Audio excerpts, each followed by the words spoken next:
കേന്ദ്ര സർക്കാരിന്റെ സാമ്പത്തിക സർവേ റിപ്പോർട്ടിൽ കേരളത്തിന് പ്രശംസ.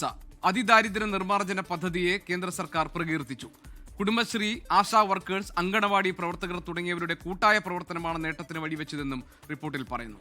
ബൽറാം നെടുങ്ങാടി ഡൽഹിയിൽ നിന്ന് വിവരങ്ങളുമായുണ്ട്. ബൽറാം, ഇന്ന് സംസ്ഥാന ബജറ്റ് അവതരിപ്പിച്ച സമയത്ത് കേന്ദ്ര സർക്കാരിന്റെ ഭാഗത്തുണ്ടാകുന്ന ഈ സാമ്പത്തിക ഞെരുക്കത്തിലേക്ക് നയിക്കുന്ന നടപടികളെ നിശിതമായ ഭാഷയിൽ വിമർശിക്കുന്നുണ്ട്.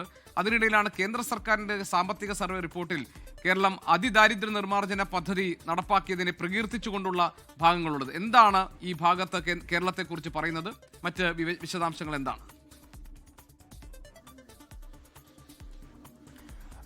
ജി കെ, ഈ സാഹചര്യം യഥാർത്ഥത്തിൽ ഏറെ കൗതുകകരമാണ്. കേരളം ഈ ബജറ്റിന് മുന്നോടിയായി തന്നെ കേരളത്തിന് ലഭിക്കാനുള്ള 17,000 കോടി രൂപ നൽകണമെന്ന ആവശ്യമടക്കമുള്ളവ സംസ്ഥാന ധനമന്ത്രി കെ.എൻ. ബാലഗോപാൽ ഡൽഹിയിലെത്തി ആവശ്യപ്പെട്ടിരുന്നു. ഇക്കാര്യം തന്നെ ബജറ്റിൽ ഉൾപ്പെടെ ആവർത്തിക്കുന്നുണ്ട്. ഈ ഒരു പശ്ചാത്തലത്തിലാണ് കേരളം നടപ്പാക്കിയ പല പദ്ധതികളെയും പ്രകീർത്തിക്കുന്നത് ഇന്ന് ധനമന്ത്രി നിർമ്മല സീതാരാമൻ പാർലമെന്റിൽ അവതരിപ്പിച്ച സാമ്പത്തിക സർവേ റിപ്പോർട്ടിൽ. കേന്ദ്ര ബജറ്റിന് മുന്നോടിയായാണ് ധനമന്ത്രി നിർമ്മല സീതാരാമൻ ഈ സാമ്പത്തിക സർവേ റിപ്പോർട്ട് അവതരിപ്പിച്ചത്. അതിൽ ഏറ്റവും എടുത്തു പറയുന്ന ഒരു കാര്യം കേരളത്തിന്റെ അതിദാരിദ്ര്യ നിർമ്മാർജ്ജന പദ്ധതിയെയാണ്. ഗ്രാമീണ വികസനം, സാമൂഹിക വളർച്ചാ മേഖലകളിലാണ് കേരളത്തിന്റെ ഈ ഒരു ദാരിദ്ര്യ നിർമ്മാണ പദ്ധതിയെ മാതൃകാപരം എന്ന് വിശേഷിപ്പിക്കുന്നത്.